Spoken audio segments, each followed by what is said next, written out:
হাই everyone, কি খবৰ? ভালনে আপোনালোকৰ? আজি মই মোৰ চেনেলত আকৌ এটা নতুন ভিডিঅ' লৈ আপোনালোকৰ মাজলৈ আহিছোঁ আৰু মোৰ চেনেলটোৰ নাম হৈছে হিমাদ্ৰী হাজৰিকা আৰু মোৰ নামটোও হৈছে হিমাদ্ৰী হাজৰিকা।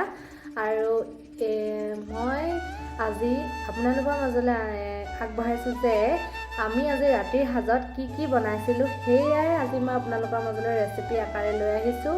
আৰু আপোনালোকে মোৰ ভিডিঅ'টো আপোনালোকক অকণমান সময় উলিয়াই যেন চাই মোক উৎসাহিত কৰে, মই সেয়াই আশা কৰিছোঁ আপোনালোকৰ পৰা।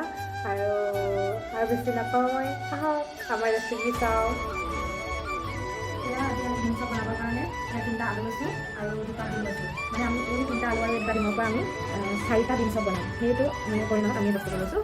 এতিয়া এই আলুকেইটা বইল কৰি ল'লোঁ আৰু এই ডিমকেইটাও বইল কৰি লৈছোঁ। এতিয়া আলু আৰু ডিমৰ বাকলিটো গুচাই ল'ম। আমি এনেদৰে সকলোবিলাক ৰেডি কৰি ল'লোঁ, ডিম আৰু আলু এনেকৈ ৰেডি কৰিলোঁ। এতিয়া আহক আমি ইয়াৰ পিছৰখিনি আমি কৰোঁ। এতিয়া আমি ইয়াক ডিমকেইডোখৰ প্ৰথমতে তেলত ফ্ৰাই কৰি ল'ম। অলপমান তেল দিব। আমি ইয়াৰ তেলত ডিমকেইডোখৰ ফ্ৰাই কৰি ল'ম। অলপ সময় ফ্ৰাই কৰিলে হ'ব।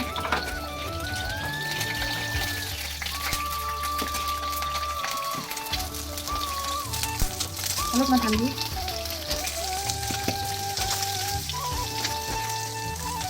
অলপ নিমখ, শুকান চাটটো হ'ব।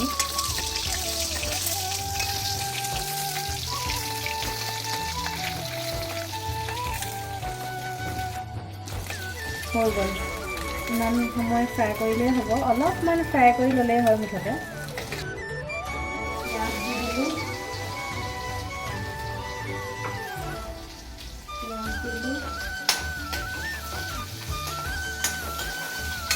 এতিয়া মই আলুটো পিটিকি লোৱা আলু 3টা ভাজিব লৈছোঁ। আৰু পিঁয়াজটো মানে আলুটো ভাজোঁতেও অলপ হালধি দি দিব, কমকৈ দিব।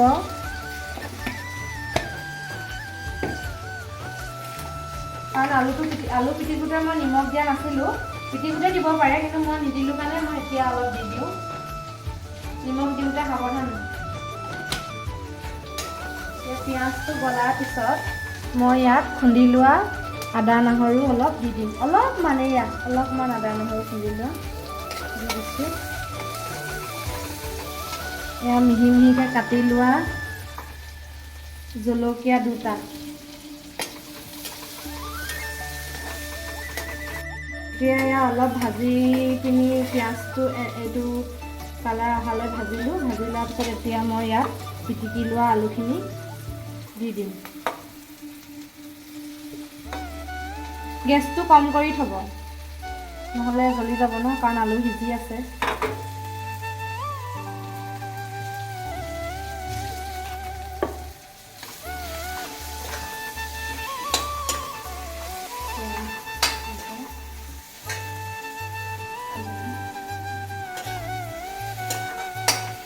এতিয়া ইয়াত আমি এড কৰিম, এইটো হৈছে জিৰা পাউডাৰ অলপ।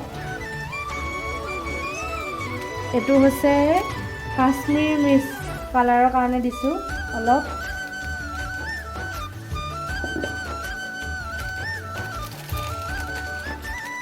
এয়া ধনিয়া পাউডাৰ অলপ, বছ ইমানেই আৰু একো দিব নালাগে। তাৰপিছত এতিয়া আকৌ ধুনীয়াকৈ লৰাই দিম মিক্স হোৱালৈকে। ধুনীয়াকৈ সকলোবিলাক মিক্স কৰি ল'ব। এয়া ধুনীয়াকৈ এনেকৈ সকলোবিলাক মিক্স কৰি ল'ব।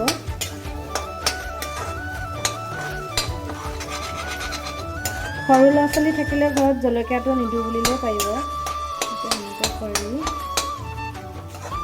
এতিয়া লাষ্টত মই ধনিয়া, এয়া মিহি মিহিকৈ কুটি লোৱা ধনিয়া ওপৰৰ পৰা এনেকৈ দি দিম।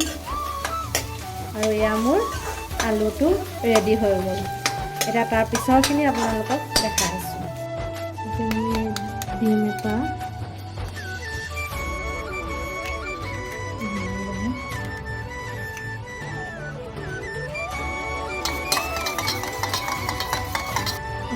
নিমখ দিলে আলু সকলোতে পানী নাইকিয়া হৈছে এতিয়া মানে ভাজি লোৱা আলুখিনি ঠাণ্ডা হ'বৰ কাৰণে ৰাখি থ'লোঁ এতিয়া মই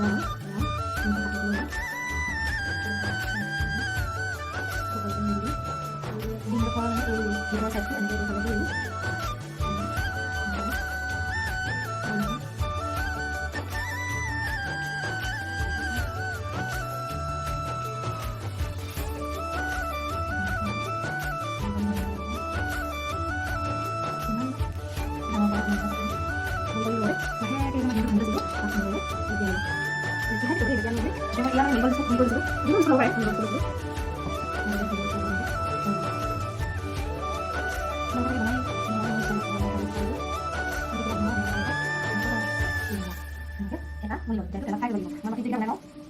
ডিম চপকেইটা ৰেডি কৰি লোৱা ডিম চপকেইটা ফ্ৰাই কৰিবৰ বাবে কেৰাহীত তেল দি লৈছোঁ ইয়াত তেল আমি খুব বেছি গৰম হ'বৰ কাৰণে দিব নালাগে তেলটো এতিয়া অলপ গৰম হওঁতে আমি ইয়াত আলু চপ ডিম চপটো এড কৰি দিম দুটাকৈ এবাৰ ফ্ৰাই কৰিম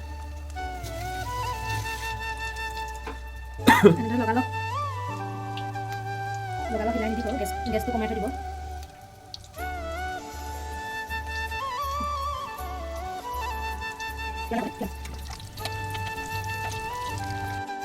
কালাৰ আহি গ'ল এতিয়া আমি ইয়াত নমাই দিম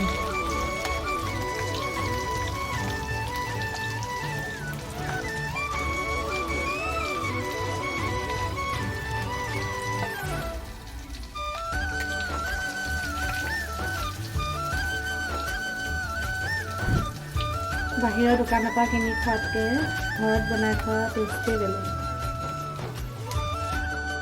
এয়া চব গাইজ কি ধুনীয়াকৈ আমাৰ ডিম চব ৰেডি হৈ গ'ল খাব পৰা হৈ গ'ল আৰু এতিয়া আমি খাম আৰু আপোনালোকেও এনেদৰে মোৰ নিচিনাকৈ বনাই খাই চাব বহুত টেষ্টি হ'ব বনাই খাই চাব দোকানৰ পৰা কিনি খোৱাতকৈ এতিয়া আপোনালোকৰ মাজলৈ মই অন্য এটা পাপৰৰ ৰেচিপি লৈ আহিছোঁ এয়া মই পাপৰ এনেকৈ এখন পাপৰ মাজতে দুভাগ কৰি এনেকৈ ফ্ৰাই কৰি লৈছোঁ আৰু এয়া আলু মই আগতীয়াকৈ বইল কৰি লৈছিলোঁ আৰু এতিয়া আহক আমি বনোৱাৰ প্ৰচেছটো দেখাওঁ আপোনালোকক এয়া পাপৰ ভজা কেৰাহীতে তেল আৰু অলপ দি লৈছোঁ ইয়াত মই মানে গৰম তেলত জিৰা দুটামান আৰু শুকান জলকীয়া কাটি লোৱা পিঁয়াজ আৰু কেঁচা জলকীয়া হালধি দিলোঁ দি এনেকৈ অলপ ভাজি ল'ম আন্দাজমতে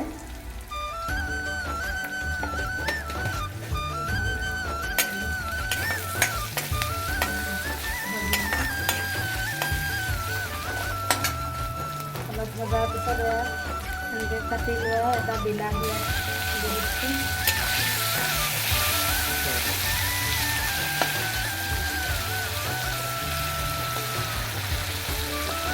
মানে ভিডিঅ'টো মোবাইলৰ পৰা কাট খাই ভিডিঅ' বনিছে বুলি ভাবি থাকিলোঁ কিন্তু ভিডিঅ'টো বনা নাছিলে ইয়াত সেইকাৰণে মই আপোনালোকক এতিয়া কৈ দিছোঁ যে তেলত দুটামান জিৰা আৰু শুকান জলকীয়া ফুটাই লৈ পিঁয়াজ দি তাৰপিছত কাটি লোৱা কেঁচা জলকীয়া অলপ দি আৰু হালধি নিমখ এড কৰিছোঁ আৰু ইয়াত বিলাহী দি দিছোঁ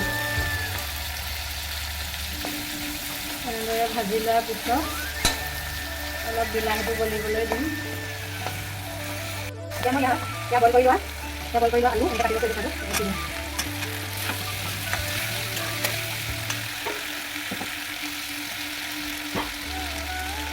মছলাৰ ভিতৰত এতিয়া কাশ্মীৰী মিৰ্চ পাউডাৰ অলপ ধনিয়া পাউডাৰ অলপ জিৰা পাউডাৰ তেনেদৰে আপোনালোকে কাপোৰত খাই চাব বহুত টেষ্টি হয় তেনেদৰে ভাজি লোৱাৰ পিছত এতিয়া মছলা দিছিলোঁ আমি মছলা লাগি কৰিব লাগে পানী এড কৰি দিম অলপমান এতিয়া আমি ইয়াত পানী দি আগতে ভাজি লোৱা কাপোৰ এড কৰি দিছোঁ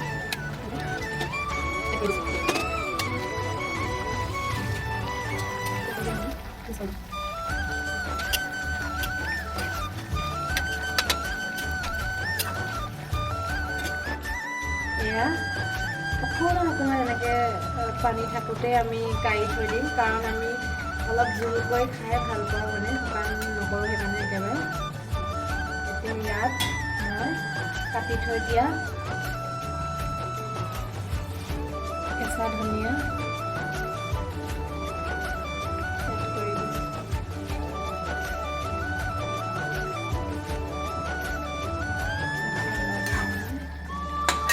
হৈ গ'ল, গেছ অফ কৰি দিছোঁ।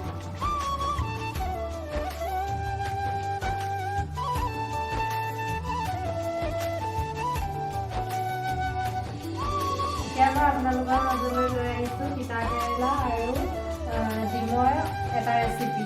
এতিয়াতো তিতা কেৰেলাৰ পৰা ছিজন চলি আছে আৰু যিসকলে তিতা কেৰেলা খাই ভাল পায় আজি মই বনাই চাব পাৰিব তিতা কেৰেলা আৰু ডিম। আহক চাওক কেনেকৈ বনাইছোঁ। ইয়াৰ কেৰাহী গৰম হ'বলৈ দি ইয়াৰ মই কেৰাহীত তেল দিলোঁ। এইটো ভাজিত অলপ তেল সৰহকৈ লাগে। তেল আপোনালোকে যিমান পৰিমাণৰ দি ল'ব পাৰিব। এয়া দিলোঁ আৰু এয়া এনেদৰে মই গোল এনেকৈ এইটো চাইজত মই তিতা কেৰেলা কাটি লৈছোঁ। এনেকৈ গোল গোল কৰি এনেকৈ কাটি লৈছোঁ আৰু এয়া মই আদা নহৰু খুন্দি লোৱা নাই, মিহি মিহিকৈ কুটি লৈছোঁ। আৰু এয়া দুটা কেঁচা জলকীয়াকেইটা এনেকৈ কাটিছোঁ যাতে ইয়াৰ লগত গ্ৰীণ হৈ মিলি গ'লে নহ'লে সৰু সৰুকৈ কাটিলে খাই পেলাই ফুৰিব যে, সেইকাৰণে এনেকৈ ফালি দিছোঁ মাজতে। আৰু এয়া পিঁয়াজ কাটি লৈছোঁ আৰু বেলেগ মছলা একো ব্যৱহাৰ নকৰোঁ। মাত্ৰ এতিয়া তেল গৰম হ'লে মই ইয়াত দুটামান এয়া জিৰা গুটি ইয়াত দি দিম। তেল গৰম হ'লেই এয়া দি দিলোঁ দুটামান জিৰা গুটি। কাটি লোৱা পিঁয়াজ দি দিছোঁ। আদা নহৰু দি দিছোঁ। তেলতে মই জোখমতে খান্দি দি দিছোঁ।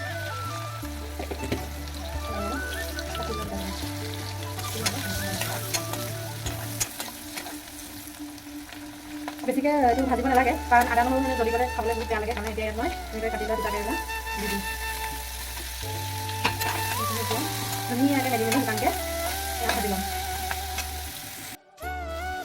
এয়া তিতা কেৰেলাবোৰ তিতা কেৰেলাখিনি ভাজি পিনি আমি এনেদৰে ভাজি ল'লোঁ। এনেকৈ শুকান কৰি ভাজি ল'লোঁ আৰু এয়া আমি এনেকৈ মাজৰ জেগাডোখৰ উলিয়াই লৈছোঁ। এতিয়া ইয়াত আমি ডিম এড কৰিম। এটা ডিম লৈছোঁ। এনেদৰে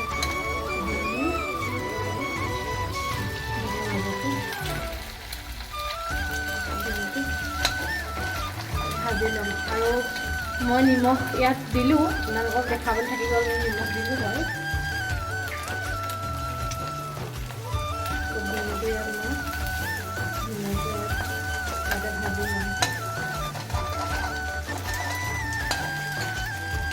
ডিমটো ভাজি হ'লে মই সকলোবিলাক মিক্স কৰি দিম। তাৰপিছত আপোনালোকক মই দেখাই আছোঁ।